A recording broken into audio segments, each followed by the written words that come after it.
This call is now being recorded.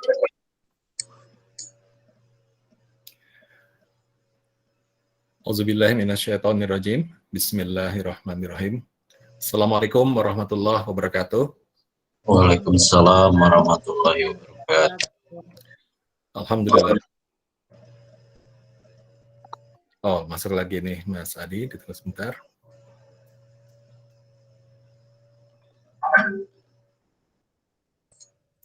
Baik, alhamdulillah kita berkumpul lagi sahabat-sahabat semuanya di dalam sesi penutup ya, sesi penutup dari rangkaian pelatihan kita, rangkaian workshop kita yang memang Allah sudah siapkan workshop khusus ini, workshop yang sangat mulia, yaitu di bulan Ramadan di tahun ini 1442 Hijriah ya, 1442 Hijriah atau 21 Masehi.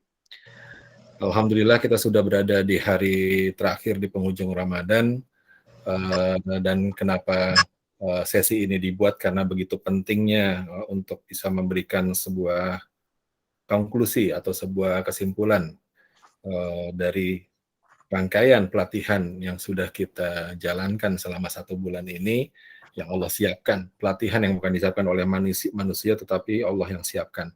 Yang mudah-mudahan dengan pelatihan itu kita semuanya insya Allah mendapatkan hasil-hasilnya seperti apa yang nanti dipaparkan, atau setiap orang mungkin saja bisa berbeda, tetapi ada satu hal yang ingin saya sampaikan pada siang hari ini sebagai sebuah wacana untuk menjadi sebuah SOP, ya, Standard Operational Procedure, kira-kira begitu. Baik, sebelum kita mulai, kita berdoa dulu supaya rendah hati kita dan tinggikan harapan kepada Allah Subhanahu wa Ta'ala.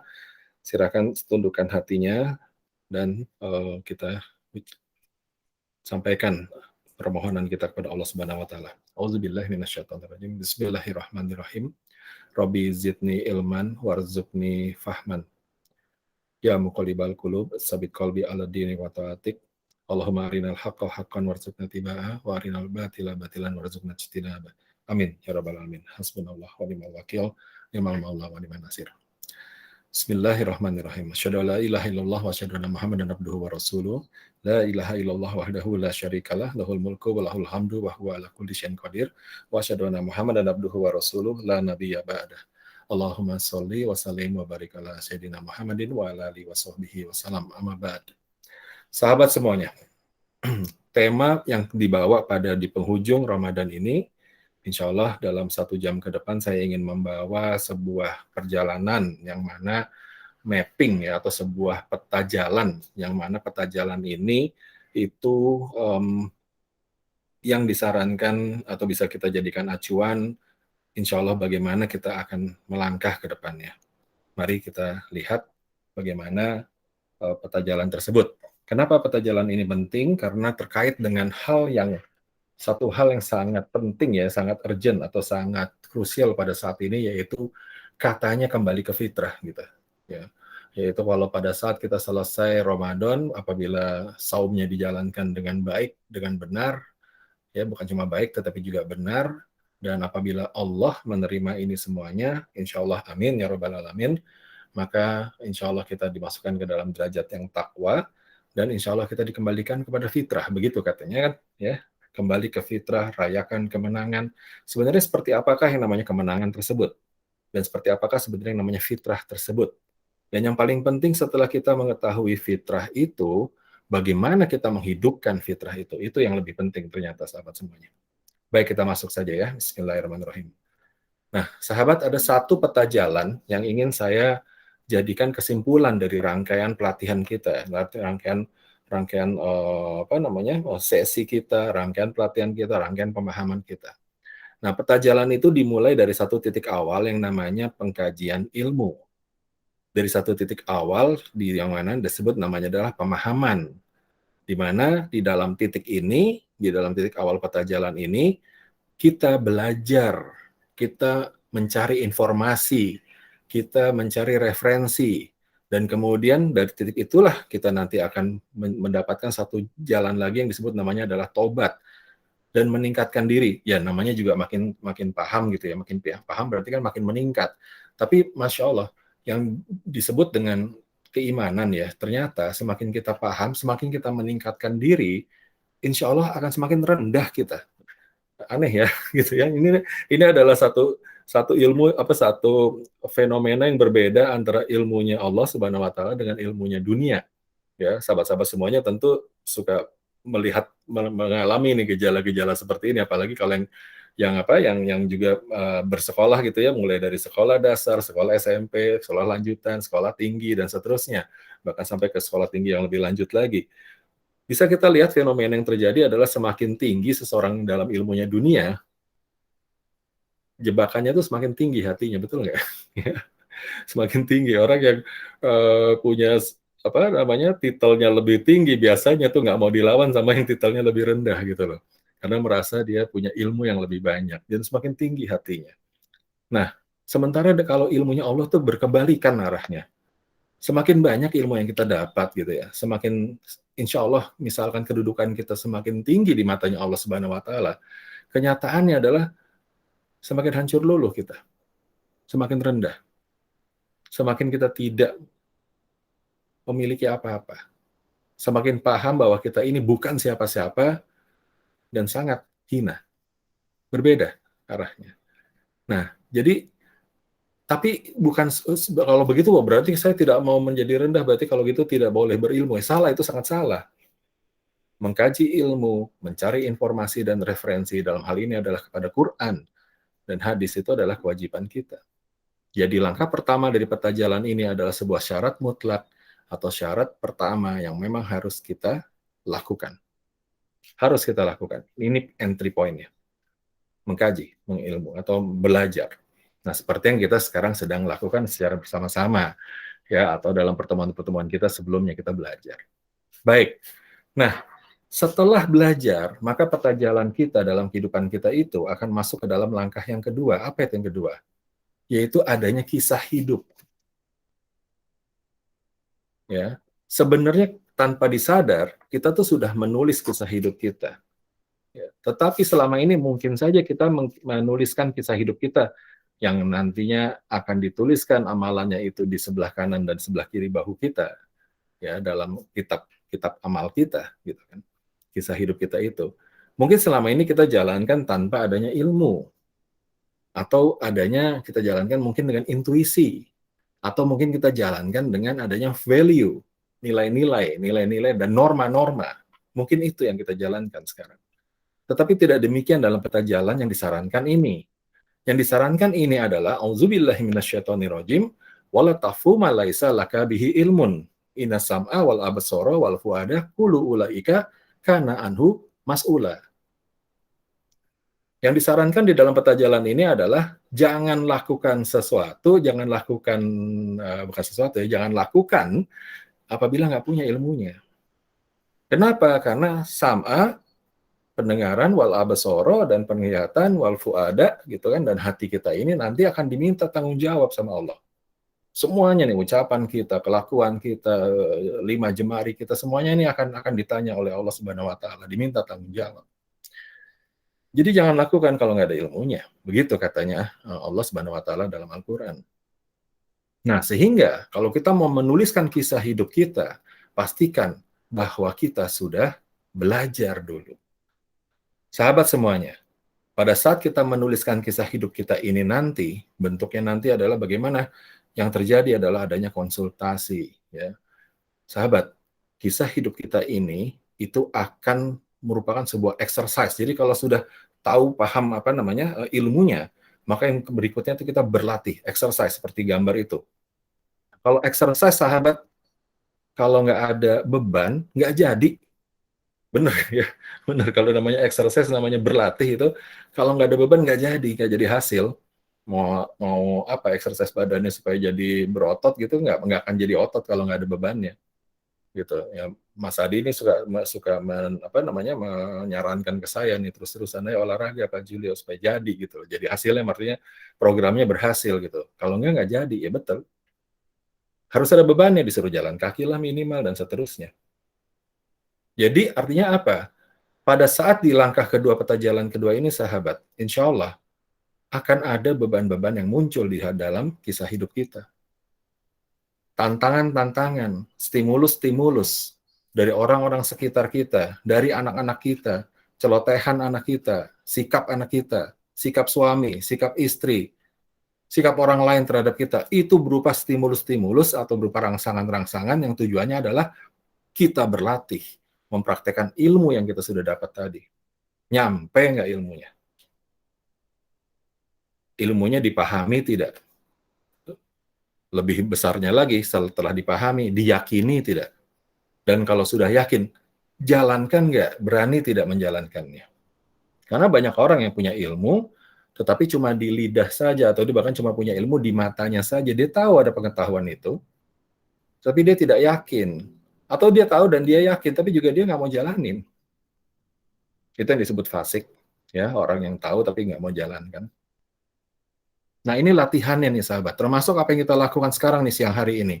Masya Allah ya, saum kita, sholat kita, kesempatan zakat kita. Nah, mudah-mudahan nih sahabat reminder lagi nih ya, masih ada waktunya untuk zakat fitrah, silakan kalau yang masih belum, jangan sampai ketinggalan.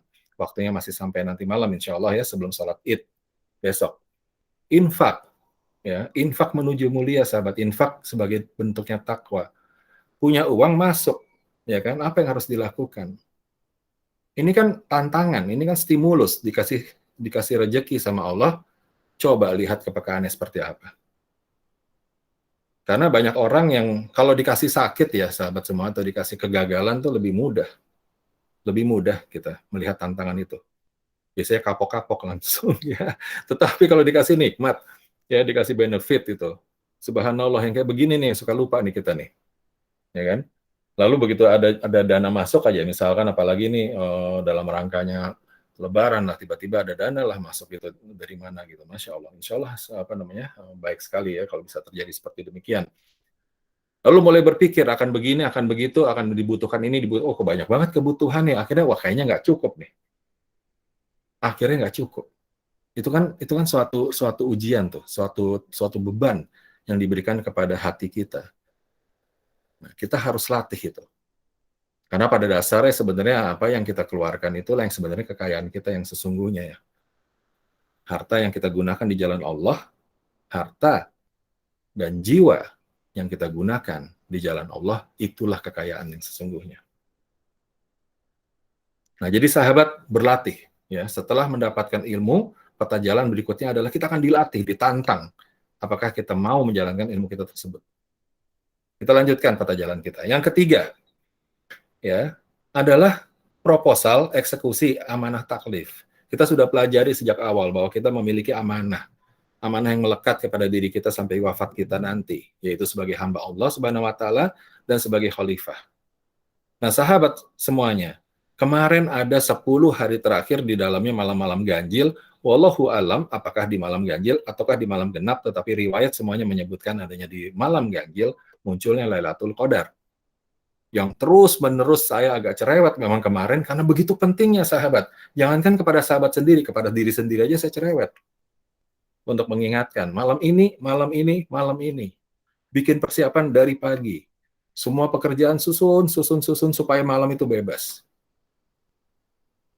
Jangankan ke orang lain, ke diri sendiri aja saya cerewet. Biasanya orang ya kalau cerewet ke orang lain, ke diri sendiri enggak.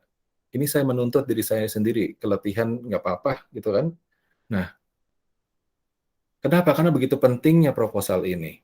Nasibnya kita ditentukan di malam Lailatul Qadar itu. Nah, sahabat, kalau kita lihat rangkaian yang 3 ini saja dulu, ya. Rangkaian yang 3 ini saja sudah menunjukkan sesuatu yang bahwa kalau kita mau mengajukan proposal yang baik kepada Allah, rencana kerja kita supaya Allah mengangkat derajat kita, insya Allah, tidak mungkin itu terjadi kalau kita tidak pernah berlatih. Orang-orang yang bisa mengajukan proposal yang baik kepada Allah ini adalah orang-orang yang terlatih, orang-orang yang pernah ditimpuk, orang-orang yang pernah terjatuh, orang-orang yang pernah diangkat, yang pernah tersanjung, diuji oleh Allah, baik dengan kebaikan maupun dengan keburukan. Kenapa? Karena dia paham rasa itu, dia paham kesalahan dirinya, dia paham bahwa dirinya, kalau dia mempunyai kesalahan, dia paham dosanya. Kalau dia punya kebaikan, dia paham bahwa itu bukan dia yang melakukan, tetapi karena diizinkan oleh Allah, karena dia bukan siapa-siapa. Dia bisa memahaminya karena pernah terstimulus di dalam hidupnya. Jadi sekali lagi, proposal ini, ya, kalau kita punya rencana, ingin mengajukan rencana kerja kepada Allah Subhanahu wa Ta'ala, ya, supaya atau minta ampun, tobat dan seterusnya.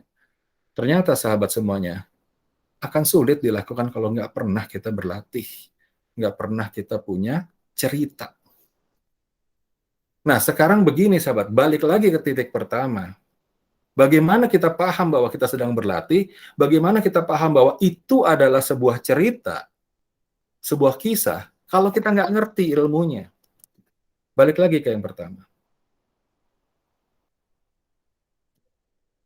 Jadi, kalau saya boleh pinjam kata-kata banyak guru adalah, malam Lailatul Qadar ini malam yang begitu indah, begitu mulia, termasuk begitu menakutkan, sahabat. Kalau kita lihat secara logikanya, untuk kita sahabat, kalau kita mau mendapatkan Lailatul Qadar, ternyata persiapannya itu bukan dari tanggal 1 Ramadan. Sahabat semuanya, kalau kita mau mendapatkan Lailatul Qadar, guru-guru saya juga mengingatkan bahwa persiapannya itu bukan tanggal 1 Ramadan. Persiapannya itu adalah tanggal 1 Syawal sampai ke Ramadan berikutnya, sahabat. Pada saat kita masuk ke dalam Syawal, pada saat kita katanya kembali ke fitrah, insya Allah diizinkan Allah kembali ke fitrah. Nah, mulailah kita di situ menulis kisah kita lagi. Dan di situ kita benar-benar mengarahkan diri kita untuk belajar, untuk berlatih, dan kita paham dari hasil belajar, hasil berlatih yang tengah itu, kita paham apa yang akan kita ajukan nanti. Jadi persiapannya itu panjang. Atau dengan kata lain, insya Allah, orang-orang yang dipantaskan mendapatkan Lailatul Qadar adalah orang-orang yang memang teruji, sahabat semuanya. Dan tidak mudah menjadi orang-orang teruji. Hanya saja, seringkali sayangnya adalah banyak sekali orang-orang yang tidak merasa bahwa itu adalah ujian, yang tujuannya adalah untuk memantaskan dirinya. Apakah ada orang-orang yang tidak teruji atau dengan cepatnya, bahkan misalkan 1 hari saja baru bersiap sudah dapat Lailatul Qadar? Wallahu a'lam, Allah Maha Penyayang, Allah Maha Pengasih. Kalau Allah Maha berkehendak, kalau Allah mau kun fayakun, dapatlah orang tersebut. Tetapi secara teori logikanya adalah sebaiknya kita berusaha dulu, sahabat. Ya, jangan coba-coba gitu maksudnya. Berusaha dulu. Ya, baik. Kita lanjutkan. Lalu apa peta jalan berikutnya, insya Allah? Nah, peta jalan berikutnya adalah pada saat kita sudah memiliki proposalnya, kita sudah memiliki rencana apa yang akan kita lakukan untuk membaktikan diri kita kepada Allah Subhanahu wa Ta'ala. Ingat kemarin berkali-kali kita sampaikan, berkali-kali diingatkan, surat Muhammad ayat ke-7, surat ke-47 ayat 7. Ya, auzubillahi minasyaitonirrajim. Ya ayyuhallazina amanu intan surullaha yansurkum wa yusabid aqdamakum. Hai orang-orang beriman, jika engkau membantu agama Allah, maka Allah yang akan bantu kalian, akan membantumu dan meneguhkan kedudukanmu. Nah, teguhnya kedudukan ya dimulai dari Allah membantu kita, tapi pengumumannya itu adalah kita yang membantu dulu. Maka titik mulanya adalah insya Allah besok, sahabat, 1 Syawal. Titik mulanya. Proposal sudah kita sampaikan kemarin. Mudah-mudahan sahabat semuanya yang ada di ruangan virtual ini sudah sampaikan rencana kerjanya, mohon ampunnya, melihat kilas balik kisah hidupnya, dan kemudian mencanangkan niat-niatnya dalam bentuk proposal-proposal kerja untuk membantu agamanya Allah. Mudah-mudahan sudah dilakukan. Dalam kesempatan-kesempatan yang kemarin sudah diingatkan. Insya Allah, mudah-mudahan Allah terima proposal tersebut. Ya. Nah, bagaimana kemudian kita memulainya? Kick off-nya itu insya Allah adalah besok di tanggal 1 Syawal. Proklamasinya. Kembali dan hidupkan fitrah. Bukan cuma kembali ke fitrah, tapi hidupkan fitrahnya. Apakah semua orang kembali ke fitrahnya, sahabat? Nanti kita lihat pengertian apa yang dimaksud dengan fitrah. Dan kita bisa menjawab akhirnya, apakah kita kembali kepada fitrah atau tidak. Ya, dan bukan sekedar kembali, yang lebih penting dari itu adalah hidupkan fitrahnya. besok sahabat, proklamasinya. Ya nanti kita pelajari lebih lanjut ya, kita lanjut dulu. Peta berikutnya adalah kalau sudah angkat bendera startnya, lalu mana kerjanya? Ini dia kerjanya sahabat. Ya. Intan surullah yansurkum. Tolonglah agama Allah, ya, maka Allah menolongmu. Walaupun ingat Allah tidak butuh pertolongan kita. Perintah tersebut ternyata hakikinya adalah kita yang membutuhkan pertolongan Allah, maka syaratnya tolonglah dulu agama Allah. Terbuka pintu bantuan dari Allah itu terbuka, diberikan kepada siapa saja yang menolong agama Allah sebagai syaratnya. Maka lakukan tugasnya. Dalam melakukan tugas ini, aktif, berserah. Aktif, berserah. Berserah, aktif. Kedua-duanya lakukan simultan. Dakwah. Sampaikan. Kepada siapa? Pertama, yang paling minim seperti yang sudah pernah dikatakan kemarin, yang pernah disampaikan kemarin, selemah-lemahnya adalah sampaikan kepada diri sendiri. Selemah-lemahnya. Tapi jangan sampai tidak lakukan. Wajib lakukan. Selemah-lemahnya, lakukan kepada diri sendiri. Bicara pada diri sendiri. Engkau harus begini, engkau harus begitu. Mari ingat ayat ini, mari ingat ayat itu. Kepada diri sendiri. Setelah itu lakukan. Setelah mengingatkan pada diri, lakukan. Nah, insya Allah nanti akhlak yang terjadi pada saat melakukan kegiatan-kegiatan berdasarkan ilmu yang didapat tadi, itu bagian dari dakwah juga, orang-orang akan melihat. Jadi sahabat, kalau kita ditanya apakah mendapatkan Lailatul Qadar, apakah berhasil mendapatkan Lailatul Qadar, wallahu alam. Tapi kita bisa melihat tanda-tandanya tanpa harus kita ucapkan, tanpa harus kita proklamirkan. Saya sekarang menjadi lebih takwa, misalkan kita bilang. Saya alhamdulillah sekarang merasa berubah. Mungkin tidak perlu diucapkan, tapi lakukan saja karena karena orang-orang biasanya akan melihat gejala-gejalanya, akan melihat symptoms-nya. Bagaimana orang ini mendapatkan perubahan setelah pelatihannya dalam 1 bulan Ramadan. Dan terlebih-lebih Allah Maha menyaksikan. Wa kafa billahi syahida. Allah yang Maha menyaksikan, sebaik-baiknya menyaksikan.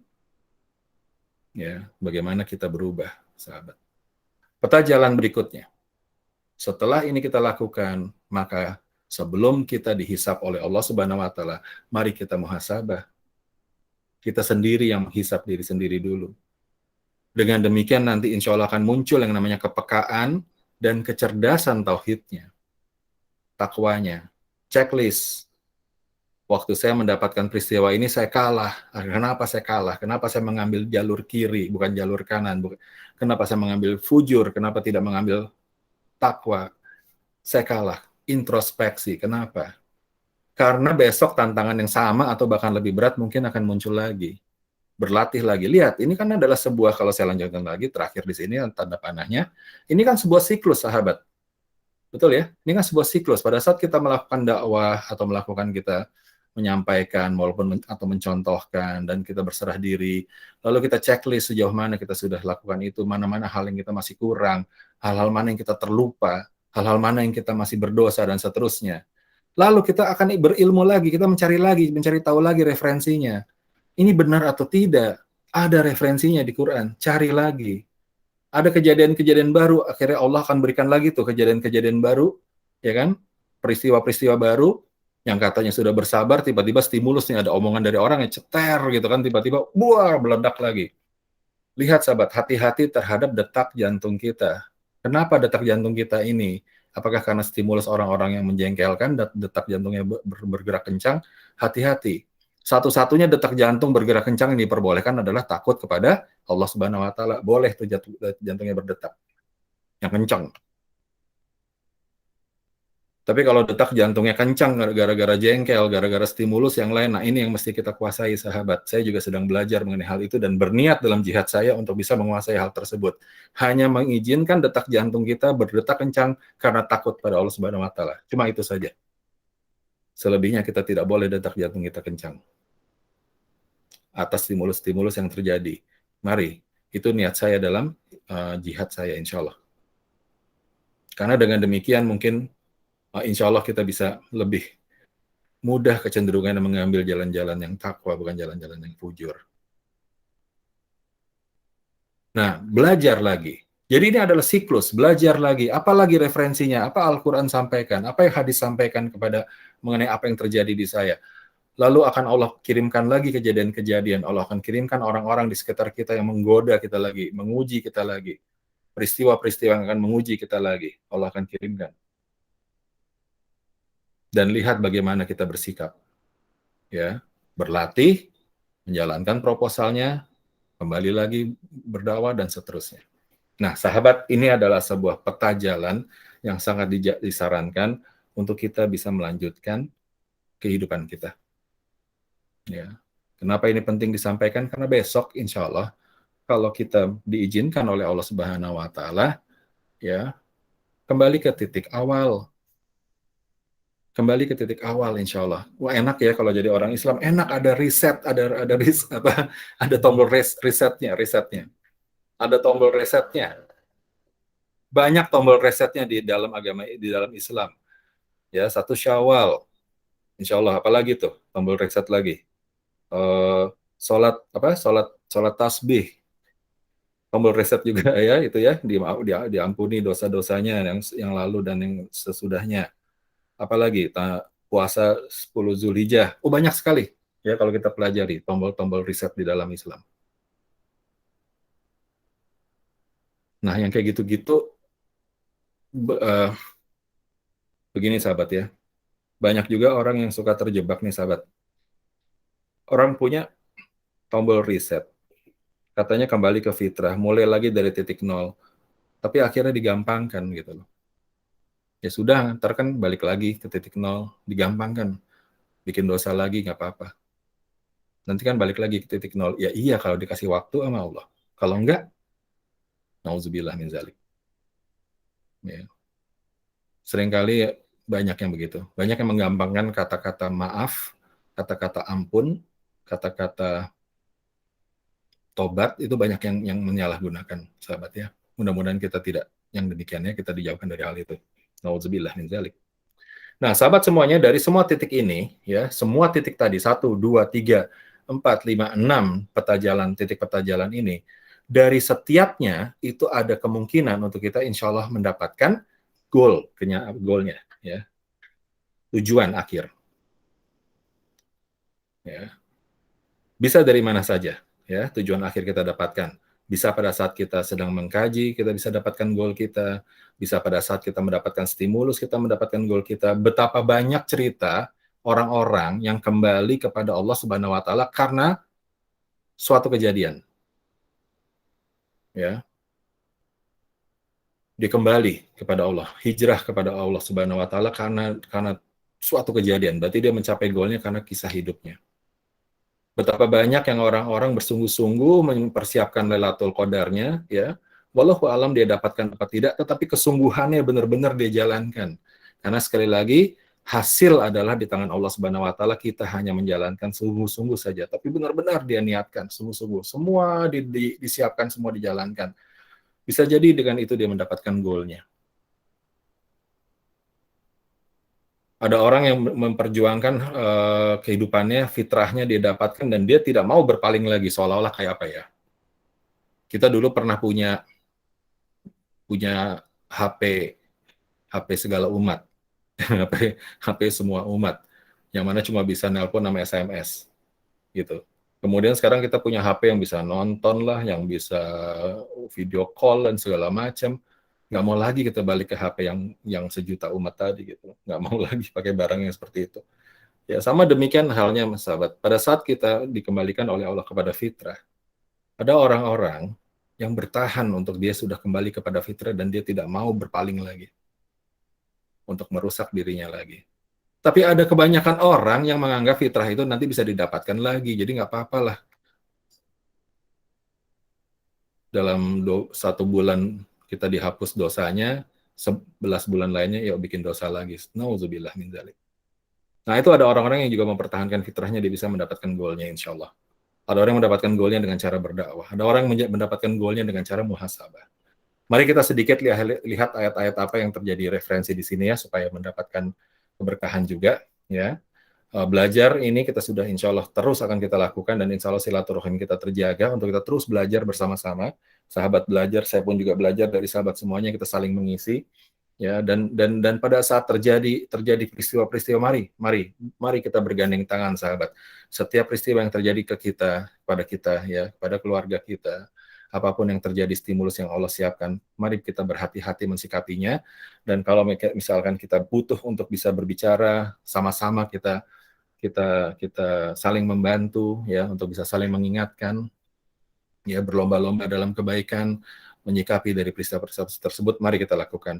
Dan yang ini adalah tadi sudah disampaikan bahwa proposal eksekusi amanah ini itu hanya bisa dilakukan apabila orang-orang tersebut berada dalam situasi terlatih.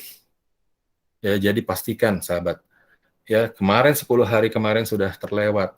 Saya bicara sekarang ini adalah untuk persiapan 10 hari terakhir insya Allah di tahun depan apabila Allah izinkan. Mulai dari besok persiapannya. Ya, menuju kepada proposal yang berikutnya. Kita lakukan sekarang. Ya, nah, kita lihat di sini bagaimana apa yang terjadi pada saat besok itu, insya Allah, ya, kembali kepada fitrah. Kalau kita lihat, Bismillah, kita cek di sini, ya, ada fitrah di dalam takbir yang disebutkan besok, ya, insya Allah. Kalau kita lihat, inilah bunyi takbirnya, ya, Allahu Akbar, Allahu Akbar, Allahu Akbar, la ilaha illallah, wallahu Akbar, Allahu Akbar, walillahil hamd.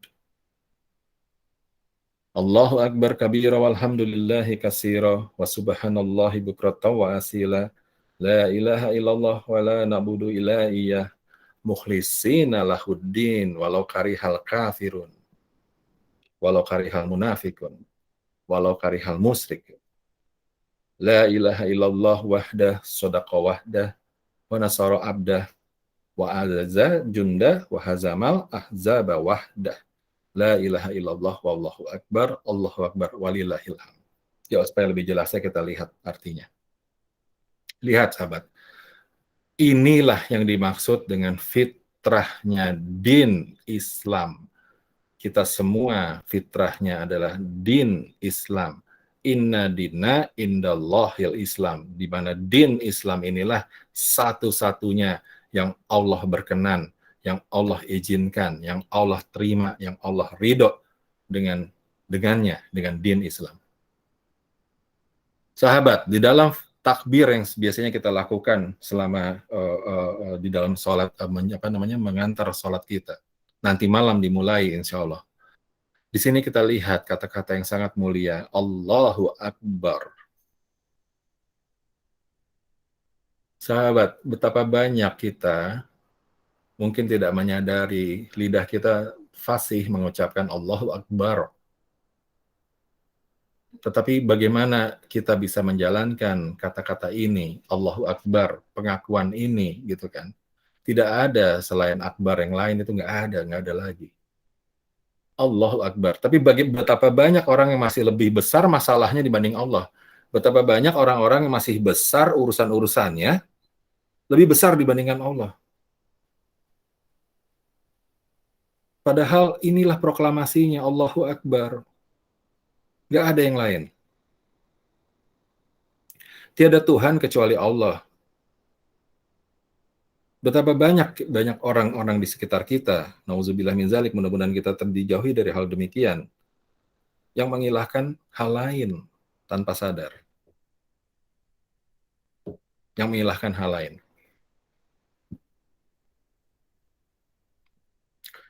Allahu Akbar walillahil hamd. Segalanya Allah Maha Besar dan baginya segala puja dan puji. Betapa banyak orang yang masih mengejar puja dan puji untuk dirinya, atau orang yang benar-benar tersanjung dengan segala pujian.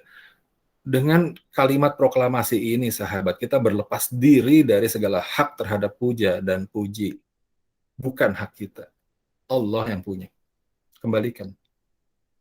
Walillahil hamd. Jadi kalimat takbir ini, ya Allah, sahabat, kalimat takbir ini demi Allah ini adalah sebuah pernyataan yang kita sebaiknya bisa jalankan dengan benar dan dengan konsisten. Tidak ada yang lebih besar daripada Allah Subhanahu wa taala. Sebesar apapun masalah, sebesar apapun perihal-perihal yang membuat kita khawatir, membuat kita takut, tidak bisa. Allah itu lebih besar. Bergerak saja kepada Allah, insya Allah nanti Allah yang akan bantu. Dan nggak ada ilah lain, nggak ada keperluan lain, nggak ada ilah yang lain. Semuanya ini adalah bagian dari fatonah. Kalau kita harus memenuhi tugas-tugas kita, itu adalah bagian dari fatonah, bagian dari kita bersyarikat, ya, mempunyai kerjasama dengan orang lain, tetapi bukan ilah. Waktu, ada orang yang sibuk dengan waktunya, nggak punya waktu untuk ini, nggak punya waktu untuk itu, nggak pernah sentuh Qur'annya, ya, zikir pagi dan sore, nah, gitu tuh, ya, kelupa gitu, misalkan, ya nggak, ya jalanin pelan-pelan, ya, jalanin pelan-pelan, tapi ya jangan ada ilah yang lain, ya. Lihat di situ. Allahu Akbar, ya, semua pujian untuk Allah sebanyak-banyaknya, bertasbih kepada Allah setiap pagi dan petang. Bertasbih kepada Allah setiap pagi dan petang. Buku zikir pagi sorenya sudah dibagikan. Alhamdulillah, amanah tuh dari Bu Ita. Ya, zikir pagi dan sorenya sudah dibagikan bukunya. Yang silakan yang berkemampuan untuk menghafal, hafalkan, ya. Karena nanti insya Allah lebih nyaman deh kalau bisa hafal, jadi bisa sambil melakukan kegiatan-kegiatan zikirnya tetap berjalan gitu, karena hafalan gitu ya, karena bisa dihafal. Ya, yang belum hafal ya silahkan, di situ ada bukunya sudah disiapkan, ada rekaman suara sudah ada, kemudian yang versi bukunya yang elektronik juga sudah ada. Ya, tapi apakah pengertiannya bertasbih kepada Allah setiap pagi dan petang ini adalah seperti itu, membaca tasbih pagi dan sore? Pengertiannya, ya, lebih dari itu sahabat semuanya, ya, lebih dari itu. Yaitu apa? Setiap pagi dan petang artinya sepanjang hari kita mensucikan Allah. Sepanjang hari mengingat mensucikan Allah. Ya. Semua kegiatan kita, mau berangkat kerja, mari kita sucikan Allah. Ya, bahwa kita tidak bisa berangkat kalau kita tidak diizinkan, maka berdoa, minta izin sama Allah. Mau melakukan pekerjaannya, berserah diri kepada Allah. Ya, ada kegiatan sehari-hari semuanya karena lillah. Itu yang disebut dengan bertasbih kepada Allah setiap pagi dan petang. Melakukan dakwahnya lillah, ikhlas karena hanya Allah semata. Itulah yang disebut dengan namanya bertasbih kepada Allah setiap pagi dan petang. Jadi bukan sekedar baca zikir pagi dan sore, sahabat. Walaupun itu juga penting dan sangat disarankan dan sudah disiapkan fasilitasnya, silakan dilakukan. Ya, tapi lebih besar dari sekedar itu. Ya. Yaitu membawa terus Allah di dalam dada kita, di dalam hati kita. Ya. Nah, lihat di sini, kami tidak menyembah kecuali kepadanya dengan ikhlas menjalankan agama. Ikhlas menjalankan agama. Bukan karena disuruh, bukan karena mau menunjukkan kepada orang lain, bukan. Karena semata-mata adalah waqafa billahi syahida, karena Allah yang menyaksikan. Jalankannya dengan ikhlas, karena Allah saja. Begitu ikhlasnya, sampai di dalam pernyataan takbir ini, begitu ikhlasnya kita lakukan, insya Allah, maka mereka tidak suka, yaitu siapa? Orang-orang kafir akan membenci. Orang-orang munafik akan membenci. Ya. Orang-orang yang keluar dari ajaran Allah ini akan membenci. Orang-orang yang ikhlas. Jadi jangan heran sahabat semuanya, di sini sudah menjadi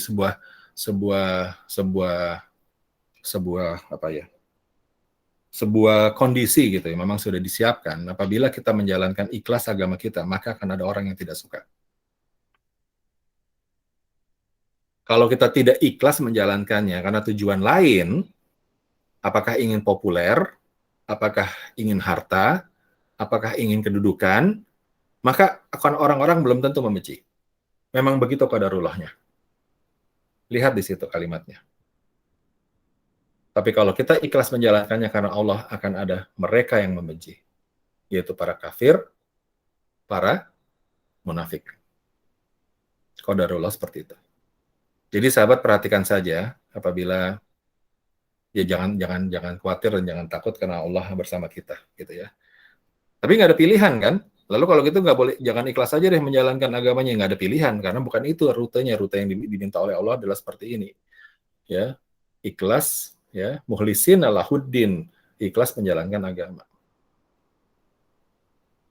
Nah, lihat apa janjinya Allah adalah di akhir dari takbir ini terlihat bagaimana janjinya Allah, ya. Tidak ada Tuhan yang berhak disembah kecuali Allah semata. Benar janjinya yaitu menolong hambanya dan juga laskarnya menghancurkan musuhnya dengan kekuatannya Allah semata. Jadi Allah tidak bergantung kepada apapun untuk menolong kita, menolong masyarakat kita yang berpegang kepada Allah Subhanahu wa taala dan menghancurkan musuh-musuhnya. Artinya sahabat, lihat rangkaiannya. Lihat rangkaian lagi dari atas. Allahu Akbar. Allah Maha Besar. Singkirkan semuanya, tidak ada ilah yang lain, tidak ada yang lebih besar dari yang lain, Allah yang lebih besar. Satu, itu dulu. Yang kedua rangkaiannya kita lihat. Ingat terus Allah yang Maha Besar ini, yang tidak ada ilah selainnya Allah. Ingat terus, sucikanlah sepanjang hari, sepanjang nafas kita. Ya, dan hanya kepadanya kita bernyembah dengan lakukannya dengan ikhlas, tidak minta apapun selain kita minta ridhonya. Allahu Akbar. Ya, kemudian semua puji-puji kita lepaskan diberikan hanya kepada Allah. Ingat sepanjang hari, ya, sekali lagi. Kemudian kita lakukan secara ikhlas menjalankan itu semuanya, dan Allah akan menolong kita nantinya. Begitu urut-urutannya. Allah akan menolong kita, membantu kita, dan menghancurkan musuh-musuhnya Allah. Kalau sampai terjadi keberhasilan di sini, ditutup kalimatnya dari takbir ini. Kalau sampai pun terjadi keberhasilan, insya Allah dan pasti berhasil. Karena apa? Karena Allah yang janji. Menolong hambanya, menghancurkan musuhnya. Berarti ujungnya berhasil. Kemenangan adalah untuk Allah Subhanahu wa taala, untuk agama Allah. Jadi merayakan kemenangan sahabat semuanya dalam Syawal, di dalam Idul Fitri. Katanya merayakan kemenangan itu bukannya loncat-loncat pesta-pesta seperti banyak iklan bikin seperti itu, sahabat. Saya suka sedih itu kalau ngeliat iklan-iklan muncul gitu kan, merayakan kemenangan, lalu pesta semuanya loncat-loncat kiri kanan di dalam visualnya seperti itu. Menang, merayakan kemenangan. Bukan demikian. Pertama, kemenangannya adalah satu, kemenangan diri kita, yaitu apa? Pada saat diri kita bisa mengalahkan perang besar di dalam hati kita, di dalam kolbi kita. Seperti Rasulullah SAW pernah bersabda, yaitu bahwa kita sudah selesai payahnya luar biasa sahabat pada saat itu berperang gitu ya, dalam satu perang yang sangat terkenal pada saat itu. Kemudian Rasulullah SAW masih dalam semua sahabatnya masih keletihan seperti itu bersabda, mengatakan bahwa seperti ini, kita baru saja selesai dari peperangan besar dan bersiaplah kita menghadapi peperangan yang jauh lebih besar. Ya Allah, sahabat-sahabat semuanya langsung, ya Allah, ada peperangan yang lebih besar lagi dari yang baru saja selesai itu aja sudah meletihkan luar biasa. Apa ya Rasulullah, peperangan besar apa lagi yang kita akan masuk? Ternyata peperangan terbesar itu adalah peperangan terhadap diri sendiri. Terhadap syahwat kita. Itu ternyata perang besarnya. Dan dengan kita berlatih sebulan, maka insya Allah yang disebut dengan merayakan kemenangan adalah apabila benar-benar kita mampu menguasai perang besar tersebut. Mampu menang. Bukan sekedar istirahat ya sahabat ya. Bukan sekedar istirahat. Kita Ramadan kita istirahat dari syahwat, bukan begitu.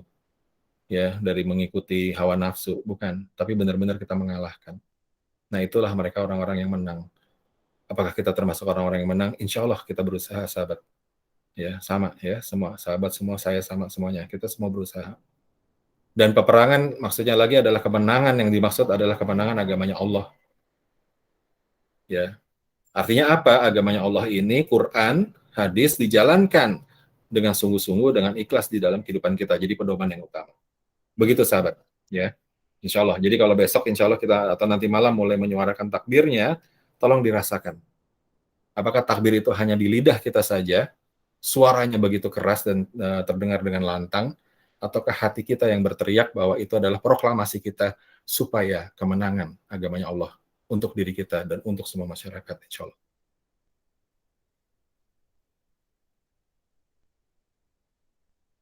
Kita lanjutkan. Nah, dengan demikian sahabat, kita bisa masuk ke dalam, kalau tadi kita lakukan itu sesuai dengan takbir, Al-Quran juga menyampaikan hal yang sama. Auzubillahi minasyaitonirrajim, kita bisa lihat di surat ke-30, surat Ar-Rum ayat ke-30. Ini enak nih surat, bisa tolong dihafal ya sahabat ya. Surat ke-30 ayat 30 ya. Sama tuh nomor surat sama nomor ayatnya. Ar-Rum ayat 30. Auzubillahi minasyaitonirrajim. Fa'akim wajhaka lid-dini hanifa. Maka hadapkan wajahmu dengan lurus kepada din, kepada Islam. Karena Islam itulah yang pemenang, yang menang, yang Allah ridho. Yang tadi kita bicara bahwa yang penting itu adalah kemenangan. Yang dimaksud dengan kemenangan adalah kemenangannya din Islam itu ada di hati kita, tertancap dan dijalankan. Maka Allah perintahkan di dalam Ar-Rum ayat 30, hadapkan wajahmu semuanya, fa'akim wajhaka, ya kan, hadapkan wajahmu semua itu, ya, lidin hanifah, kepada din dengan lurus, hanifah, lurus, nggak belok-belok lagi, nggak, lurus, lihat kepada din Islam. Kenapa? Karena ini adalah yang disebut oleh Allah adalah auzubillahi minasyaitonirrajim, fitratallahi lati fatarana alaiha.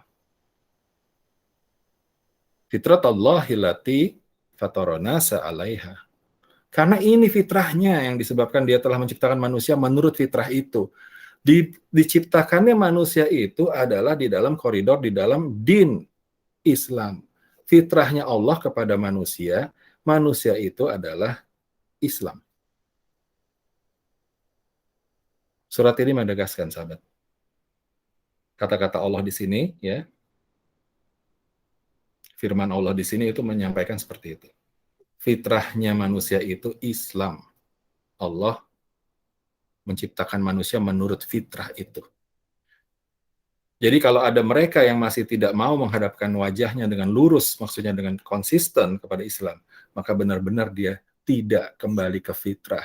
Atau dengan kata lain adalah kalau kita mau dikatakan kembali ke fitrah, maka lakukanlah fitrahnya, memang terlahirnya kita di dalam Islam.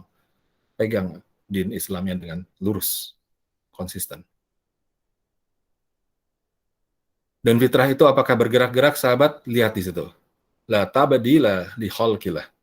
Ya, nggak ada perubahan pada ciptaan Allah, nggak ada. Fitrah itu ya itu, nggak bisa dirubah. Memang fitrahnya kita tuh seperti itu. Jadi betapa banyak manusia yang akan kembali kepada Allah yang keluar dari fitrahnya. Nauzubillah min zalik.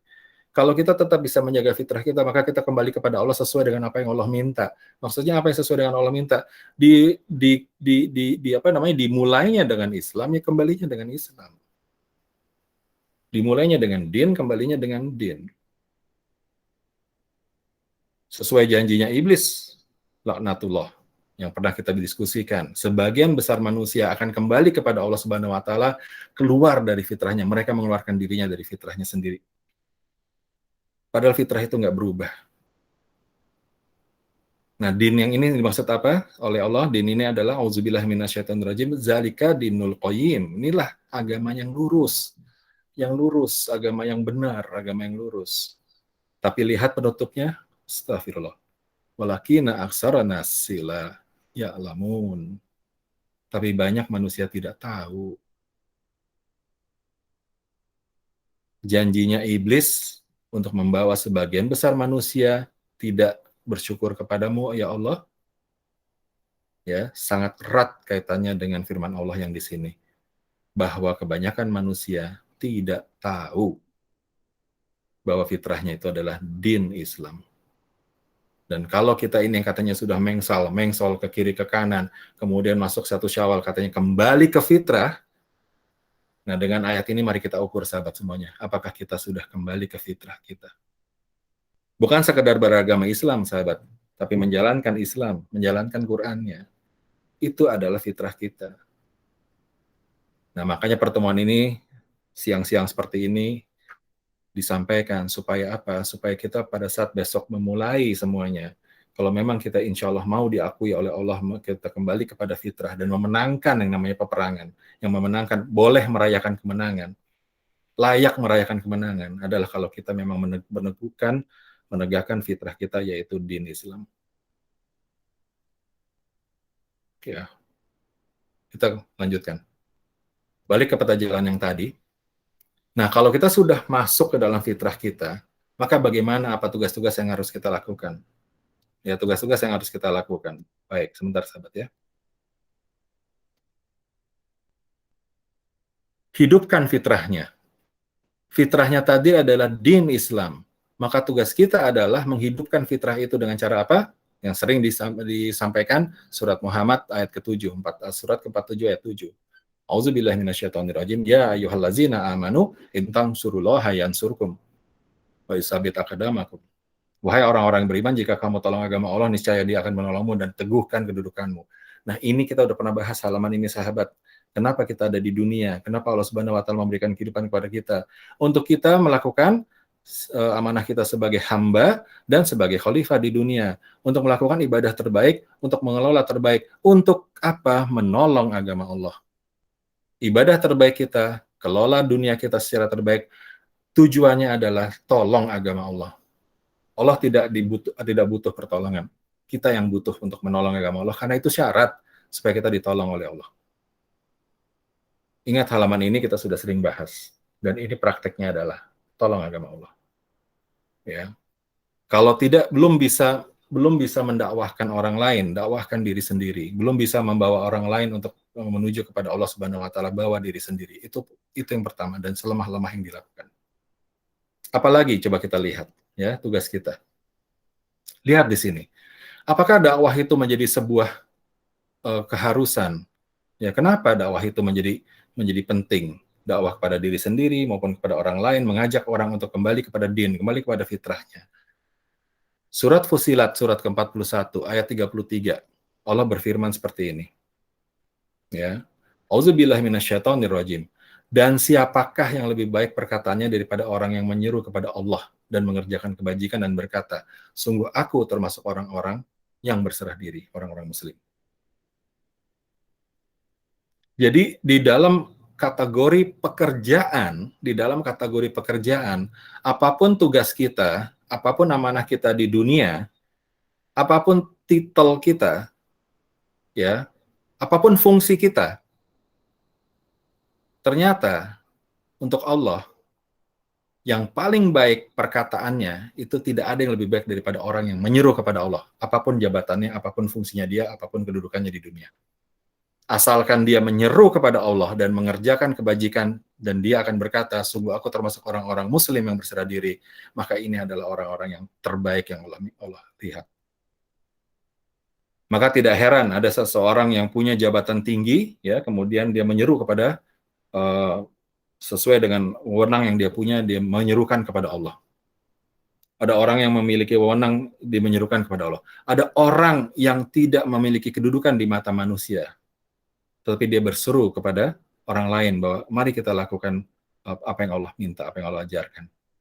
Ada orang yang tidak memiliki kemampuan, tidak memiliki wewenang, bahkan tidak bisa memiliki kemampuan untuk mengajak orang lain, lalu dia mengajak dirinya sendiri untuk bisa menyeru kepada Allah, selemah-lemah yang bisa dilakukan. Dan orang-orang ini termasuk yang bisa berserah diri juga.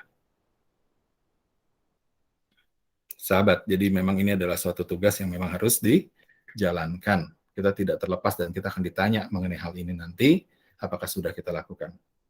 Yang terakhir adalah muhasabah. Nah, kalau kita sudah lakukan tugas kita tadi, ya maka insya Allah akan muncullah kecerdasan tauhid kita. Ya, kecerdasan tauhid kita. Apa yang bisa kita lihat di sini? Kita sudah belajar banyak, ini cuma mengulang lagi saja. Kecerdasan tauhid kita, kepekaannya akan muncul.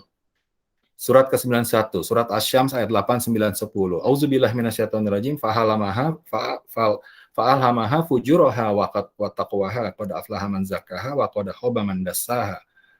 Maka Allah nanti akan ilhamkan nih jalan-jalan yang fujur dan jalan-jalan yang takwa. Kita sudah sering bahas mengenai hal ini. Sungguh beruntung orang-orang yang mengambil jalan yang takwa atau yang mensucikan jiwanya itu, rugi orang-orang yang mengotorinya mengambil jalan yang fujur. Stimulus-stimulus akan datang.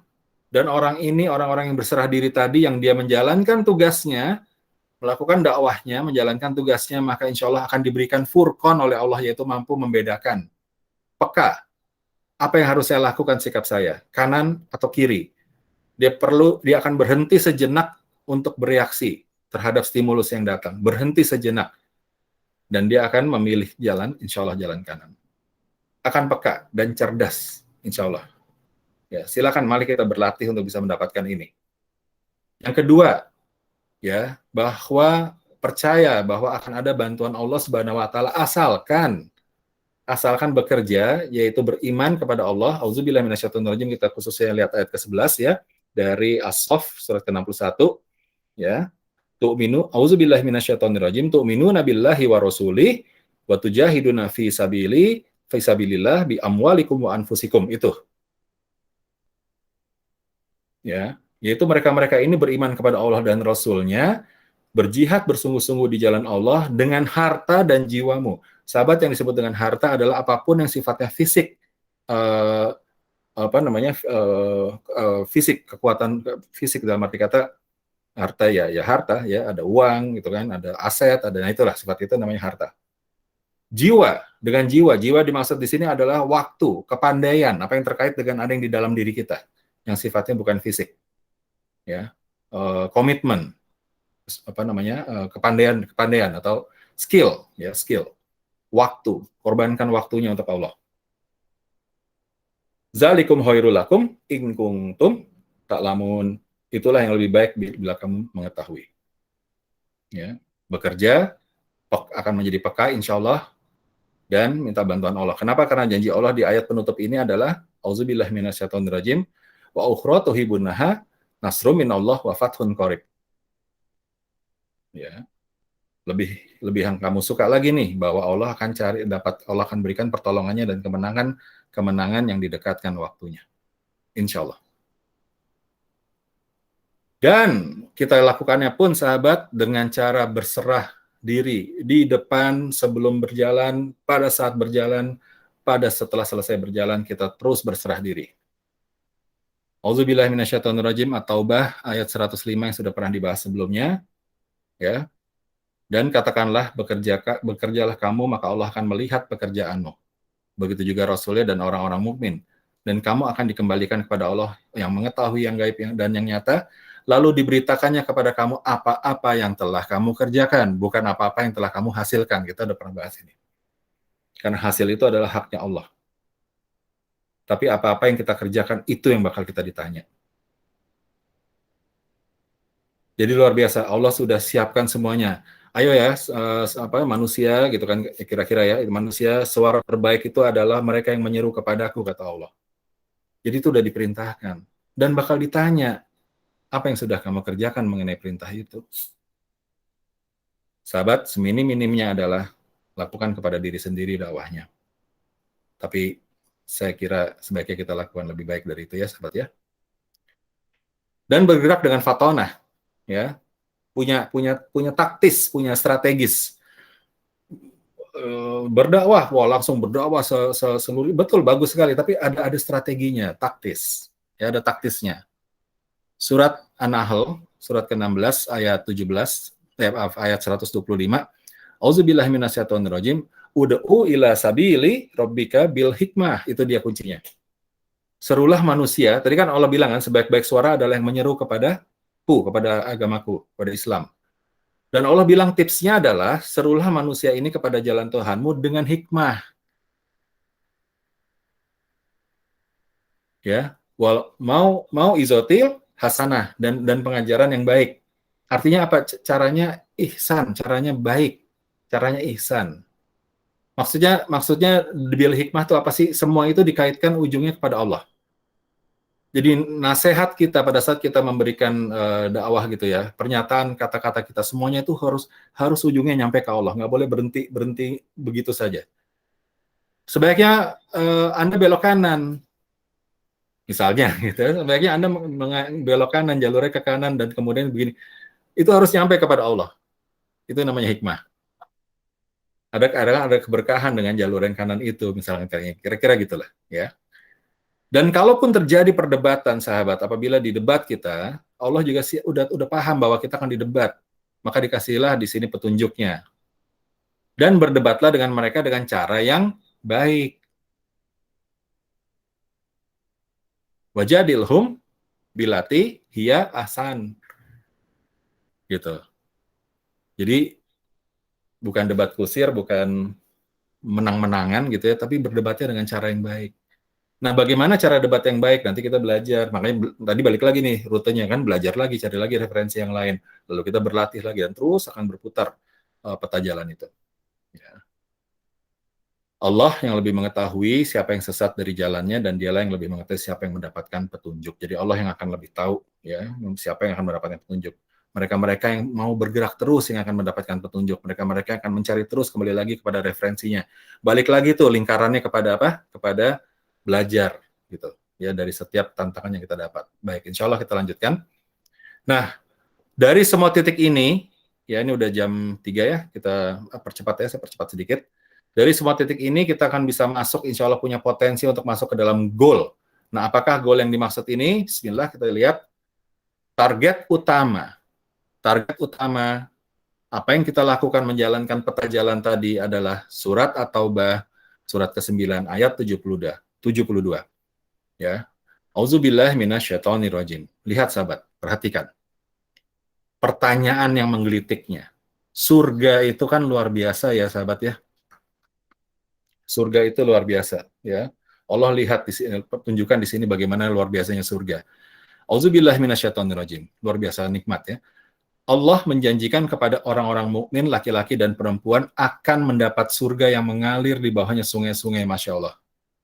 Mereka kekal di dalamnya, mendapatkan tempat yang baik di surga Aden.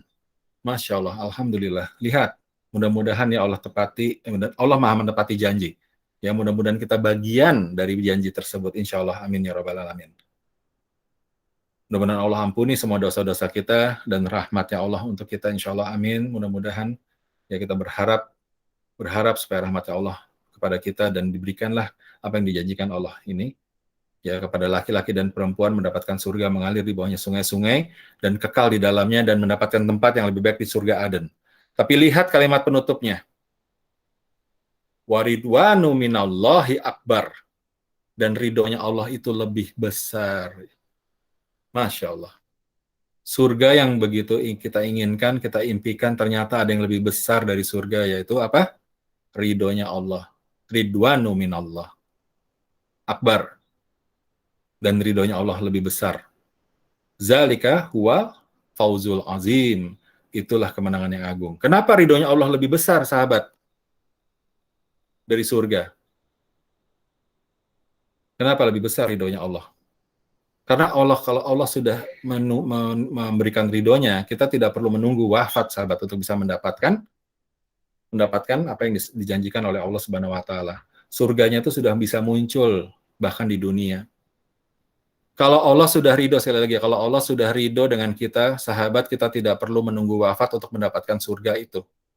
Surganya sudah muncul di dunia. Bentuknya apa? Bentuknya hati yang tenang, hati yang tentram, digerakkan orang-orang di sekitar kita untuk bisa mendukung kita, menenteramkan hati kita, ya.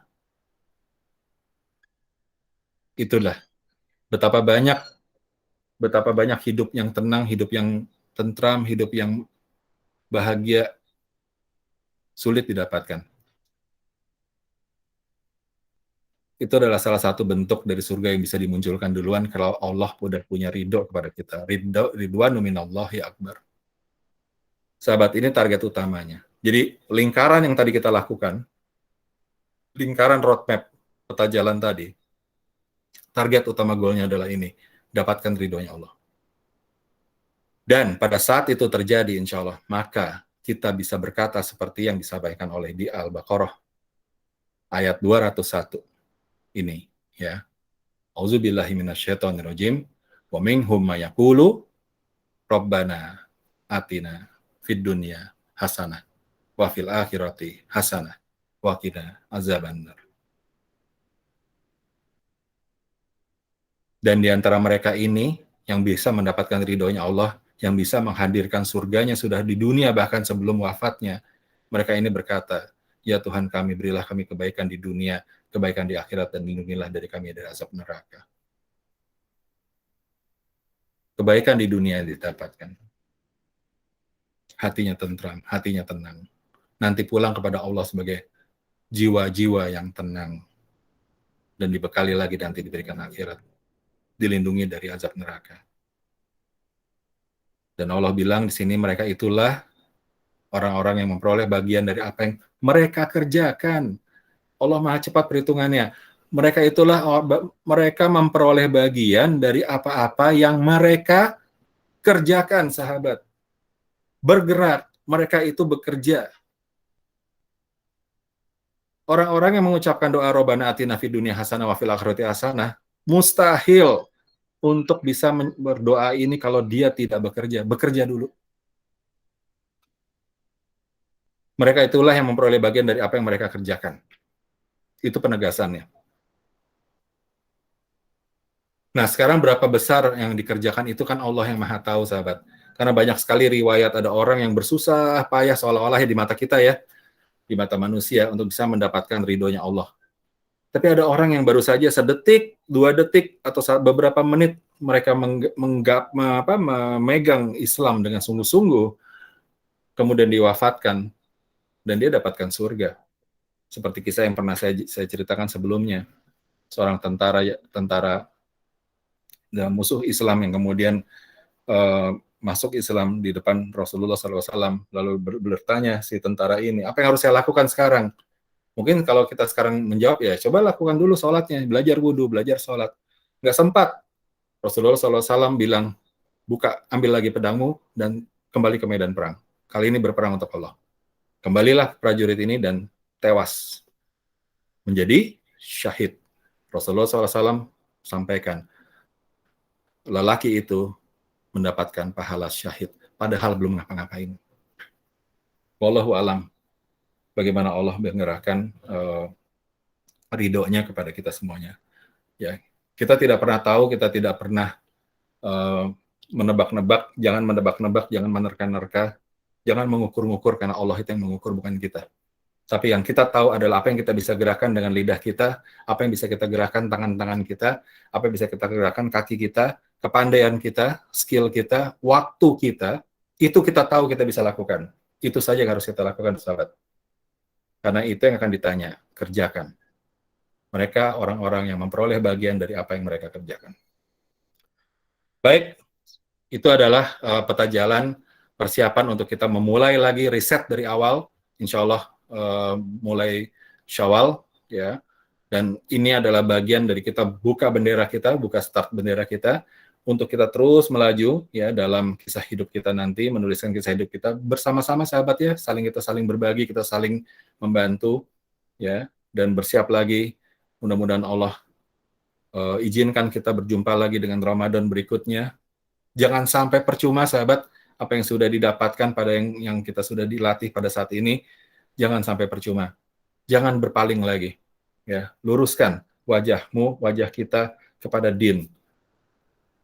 Fa'akim wajhaka lidina hanifan. Ya, luruskan. Supaya apa? Bisa masuk proposal lagi berikutnya nanti, dan terus kita insya Allah berkembang, peta jalan ini terus dijalankan, terus-menerus berputar, goal-goalnya terus dicapai, sampai akhirnya Allah akan jemput kita, insya Allah menjadi cara menjemput yang terbaik, cara berpulang yang terbaik, jiwa-jiwa yang tenang. Baik, sahabat semuanya, sudah masuk ke asar. Alhamdulillahirrabbilalamin, terima kasih banyak. Kayaknya waktu untuk tanya jawab kita tunda dulu saja. Silakan bila ada pertanyaan, tolong disiapkan ke dalam grup yang sudah ada. Akhir kata, mohon maaf karena waktu yang sudah sangat mepet, kita tidak lakukan tanya jawab. Akhir kata, mohon maafkan lahir batin. Ya, Mas Ado, kalau Anda mau pertanyaan mungkin nanti saja karena waktu yang sudah masuk ke asar. Jangan sampai terlambat asar kita, karena ini asar di Ramadan terakhir di hari ini, di tahun ini. Akhir kata, mohon dimaafkan segala kesalahan. Kita sama-sama bersihkan hati kita, bersiap-siap untuk kita reset lagi dari awal. Ya, dan mudah-mudahan Allah ridho dengan semua yang sudah kita jalankan. Seperti doa yang sampaikan ini. Taqabbalallahu minna wa minkum. Semoga Allah menerima apa-apa amalan-amalan dariku dan dari kalian, dari kita semuanya, insya Allah. Sahabat semuanya, mohon dimaafkan lahir batin. Selamat menunaikan saumnya sampai selesai. Jangan lupa, Pak Julio. Ya, sama-sama. Jangan lupa rukun-rukunnya yang sudah dipelajari. Tuntaskan, dan start benderanya mulai besok. Sahabat semuanya, kita jumpa lagi. Mohon maaf, kita harus tutup dulu pertemuan kita ini. Terima kasih sama-sama. Terima kasih Pak Julio. Salam semuanya, wabillahi taufiq wal hidayah. Wassalamualaikum warahmatullahi wabarakatuh. Julio Sanjaya. Assalamualaikum warahmatullahi wabarakatuh. Jazakallahu khairan. Terima kasih. Assalamualaikum. Assalamualaikum warahmatullahi wabarakatuh.